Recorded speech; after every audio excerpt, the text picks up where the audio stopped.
Hey guys, I'm going to talk about the new update that just dropped for BL4, and it is a bit conflicting. I want to preface this by saying that the patch is an overall good patch in my eyes for the health of the game. Certain things got nerfed slash fixed, which needed to happen, and most things were buffs and fixes that were necessary. But there were some things with this update that didn't feel too great, and I'm not just talking about the event. Credit where credit is due though, I do not want to empower toxic members of the community that are just going to be hostile towards Gearbox and their employees no matter what. This was a good patch. I want to emphasize that before we get into it, because there's going to be a lot of criticism and feedback here. I am glad I waited a few days to post this video because there have been some comments from devs on the patch that I would have mentioned in this video otherwise as intended. So first off, Crit Knife did get nerfed pretty heavily. Instead of having guaranteed critical hit chance, it now has 30% critical hit chance. Now, the way this was introduced is that it was flat crit chance, meaning that it would override any crit chance buffs you would have from skills slash items. The community thought that was intended, which I, personally, maybe a hot take, I think that it should be intended that way, but the devs did come out and confirm that that is unintended and it is simply supposed to add 30% crit chance to whatever build you're currently using. So I don't think anyone that was a Crit Knife enjoyer has anything to complain about because that still seems incredibly strong.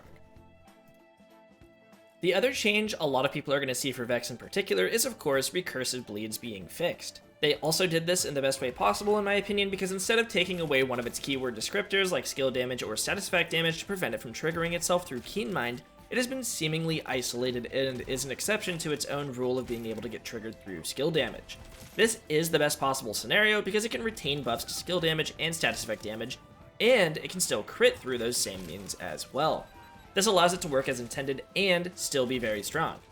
Now, I haven't personally made a bleed build yet post-patch, but I've seen clips on Twitter anyways of people still one-shotting Haderaxe on UVH5 with a bleed build that was procced through amp shenanigans and the such, so that should be a good enough testament to its strength post-patch. So there were a lot of changes that happened in this patch across all characters.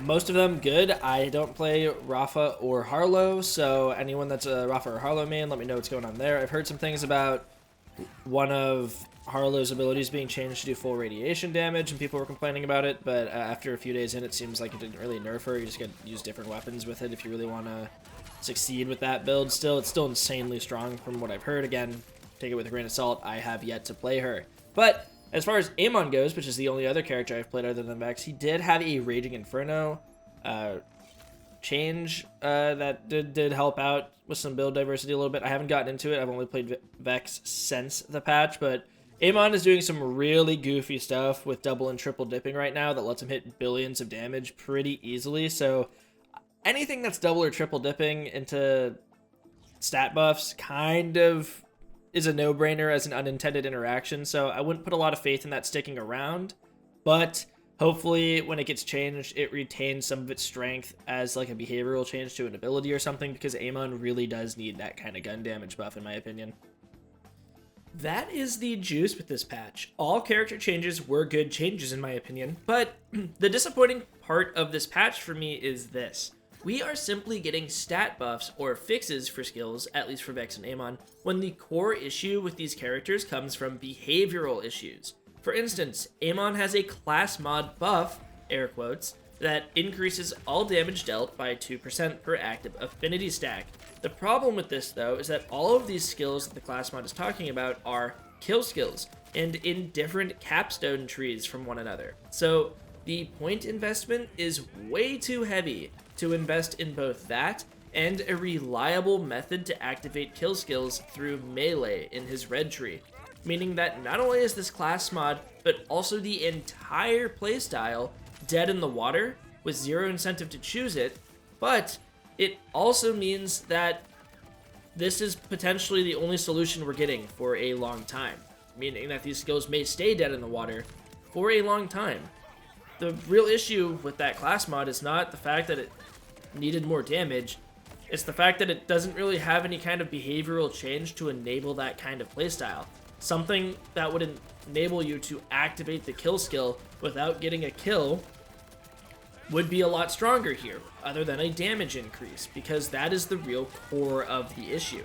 We're in a game that has no mobbing incentive aside from drill sites, but let's be real, you don't need a mobbing build to clear drill sites fast. And there's nothing to do other than bossing. So anything that requires you to get a kill to get off the ground is useless, utterly useless in the current state of the game. It's really frustrating right now because there's really not much diversity. There's potential for so much diversity in this game in terms of skills. Not even to mention that the damage increase, all damage is additive for the most part. Like, so many things are additive, and this class mod's damage is also additive. So in the grand scheme of things, when you have all 15 stacks of these affinity kill skills active, you're getting a total of a 30% damage buff. And when it's mixed additively into the damage formula with the other hundreds of percentages of soup values you have, 30% is virtually nothing. It's doing nothing for your build in the grand scheme of things. Now, if that 30% were multiplicative, it would be a completely different story. But no, we are currently in a game that has everything be additive except for a very select few things, and that's just, it makes building incredibly boring. It makes building so boring to see certain skills give like 2% or 3% damage per stack of something when that thing's fully leveled, it gives like a total of 35%. Like, that's not a high value when it's mixed with everything else. And it, yeah, again, makes build crafting very boring, and it just feels like they're missing the mark with some of these changes, because the issue was not a statistical issue for Amon and that class mod, it was a behavioral issue. And this logic can be applied to many things across the game, but we don't have time to get into the weeds for all of it. But things like Trouble for Vex, now that's a big one too. Like, stat buffs are only going to get you so far, but if it plays the same, if it's still inconsistent, if you still need to rely on other trees to make that Trouble tree viable, it's not a stat thing, it's a behavior thing, and behaviors need to be changed so that skills can interact with each other in different ways. Last thing I'll touch on regarding the patch itself, not the event, is the firmware changes. These are probably the only thing that can be fixed purely through stat changes and not behavioral changes, and I appreciate what they did do here, I really do. But it wasn't enough in my opinion. We only got them with melee and action skill damage, and the values still aren't high enough in my opinion. But this is also another thing that solidifies the issues I have with these updates, which also ties into behavioral issues not being addressed, which is that the meta is stagnant.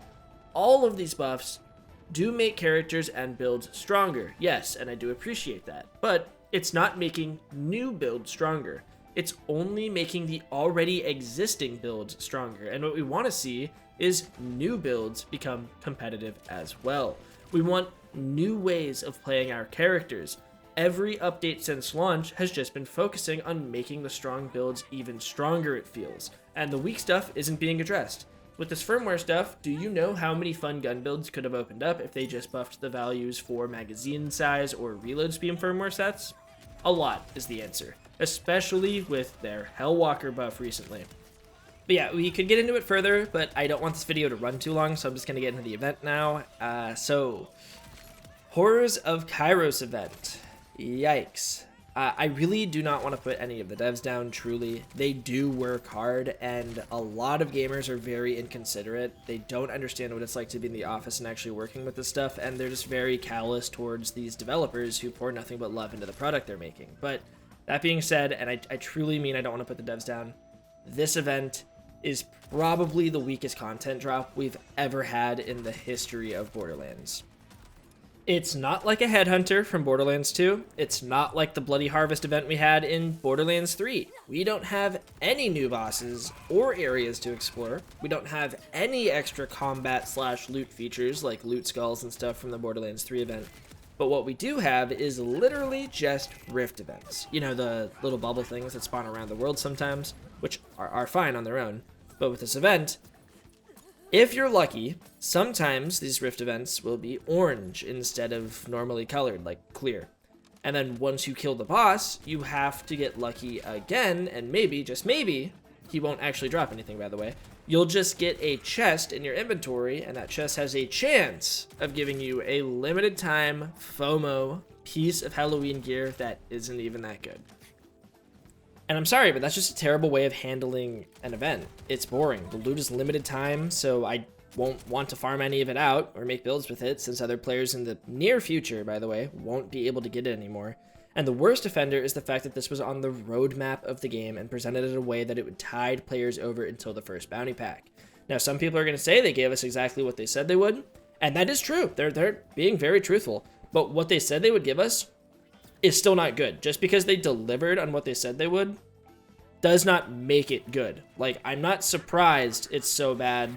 I'm disappointed that it's so bad. Like, this is a bad event, regardless of if they told us ahead of time what it was going to be or not. That doesn't change the fact that it's still boring, it's empty, and I just don't want to hear that excuse. That excuse is so tried and tired. It's a lame excuse.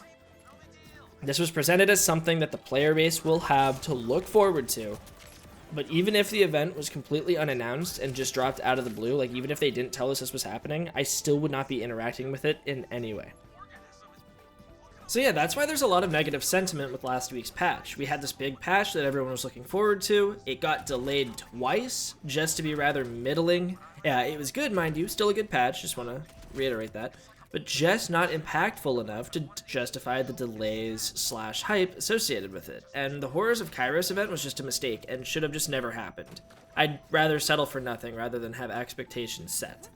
I stand by my opinion of BL4 being the strongest base game we've ever had in the series. Up until credits, you're fully engaged more so than any other game in my opinion, because the gameplay and loot is just that exciting. They killed it in that regard.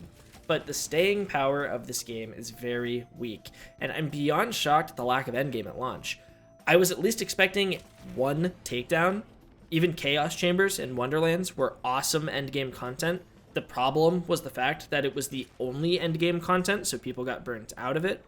But I'm baffled because it feels like the solution to not having enough endgame at launch in their previous titles for this game was just to have zero endgame content. I don't know how that fixes the issue. It really just emphasizes the issue, I feel.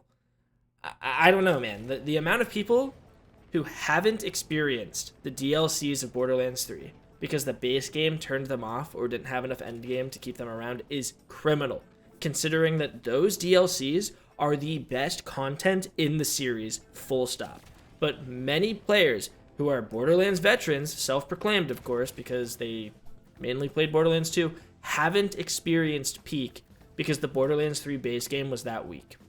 I only mention this because Borderlands 4 is going down the same route, and I fear it may be too late to make an impact on players who are losing interest. This is the furthest thing I want for this game because I desperately want this game to succeed. I think the open world could have been amazing, but its potential is being squandered. You have the perfect environment to implement targeted loot farms from Division 2 because of the way you have subregions set up. You have the perfect opportunity to add a library system for Firmware. Add regional progress meters that fill up from doing various activities in a region, and when the bar is full, you can speak to the regional representative and start a Rift Flood event, where all possible Rift locations become active so the player can be showered in loot for their efforts. There's just so much they can do with this game as it currently is without needing to make new assets or content. They can simply just play with what's already in there and make players so much happier, and I feel there are just so many frameworks for engaging avenues to endgame here, and they just aren't being realized, and it drives me nuts. I love this game to death, and I want to keep loving it, but for someone like me who is a diehard fan of the series, to find it hard to even make a third and fourth character because I'm getting bored with the game right now is not a good indication. I pray they turn it around in a big way somehow soon because I want to be here for the long run. I want this game to be something that I feel like I can play years into the future, until BL5 gets announced or something like that. And yeah, I'm going to say it, but raising drop rates is a good way of doing this, because a lot of challenge / allegiance runs are unappealing because of how hard it is to get dedicated legendary drops. It's hard to want to do a new run like that when you could go for multiple hours just trying to get a piece of gear that fits into the theme of the run, and farming for that long without any kind of payoff whatsoever is not fun to do or to watch. But that's enough ranting. I don't want to come off as a negative influence here, but these are just some concerns that I and many others have for this game's future right now, and there's also some suggestions on how they could potentially be remedied. A lot of thought goes into these suggestions too. They aren't just off the top of my head. I am being very genuine with these. Now, I don't know how it works behind the scene. Maybe not all of that's feasible. I don't expect it all to be feasible, but those are just some suggestions from someone who genuinely does want to be here for the long run, and I'm not here just to capitalize off of content release hype for the game. I want this game to really thrive. Yeah, that's it from me. I hope you all have a great day. Thank you so much for watching. I really appreciate you guys just hanging out for this little non-build related video. You guys have a great week, and I'll catch you later. I'm Haderaxe, signing off. Peace.